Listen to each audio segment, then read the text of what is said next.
Lily புஷ்பம். அந்த பேரை கேட்கவே அவ்வளவு இனிமையா இருக்குது. லீலி புஷ்பமா. அது எங்க மலர்கிறதா? முட்களுக்குள்ள மலர்கிறதா. ஸ்தோத்திரம்.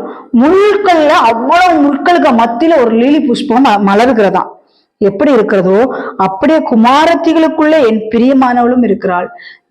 நாட்கள் அநேகருடைய வார்த்தைகள் எப்படின்னா, நான் ஆவிக்குரிய ஜீவிதத்துல வளரணும்னு நினைக்கிறேன், நல்ல வேதம் வாசிக்கணும், நல்லா ஜெபிக்கணும், கர்த்தருக்காக நான் ஓடணும், கர்த்தருக்காக பிரயாசப்படணும் அப்படின்னு சொல்லி நான் நினைக்கிறேன். நான் முடியல அப்படின்னா பரிசுத்த ஆவியானவர் உங்களை நடத்துவார் கர்த்தருடைய பிள்ளை. ஆனாலும் உங்களை சுற்றி இருக்கிறவர்களை பாருங்கள், உங்களை சுற்றி இருக்கிற முட்களை பாருங்கள். குத்தி கொண்டே இருக்கும். ஆமா, குத்தி கொண்டே இருப்பார்கள். எந்த ஒரு காரியங்கள் செய்தாலும் குத்தி கொண்டிருப்பார்கள். கர்த்தருக்காக நான் இன்றைக்கு சொல்லுவேன், உலக பிரகாரமா ஓடுற கூட்டங்கள் இருக்கு பாத்தீங்களா, அந்த கூட்டங்களை யாரும் கண்டுக்க மாட்டாங்க. கை தட்டுவாங்க, சிரிப்பாங்க, கொண்டாடுவாங்க. அவர்களை பெரிய பெரிய கூட்டங்களை அழைப்பார்கள். அவர்கள் எல்லாம் முட்களுக்குள் இருக்கிறவர்கள் கிடையாது. அவர்கள் எல்லாம் வேற இடங்களில் இருக்கக்கூடியவர்கள். ஆனால் முட்களுக்குள் இருக்கக்கூடிய ஒரு கூட்டம் இருக்கிறது தேவனுடைய ஜனங்களே.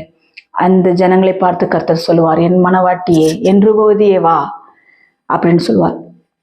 குத்துறாங்களா?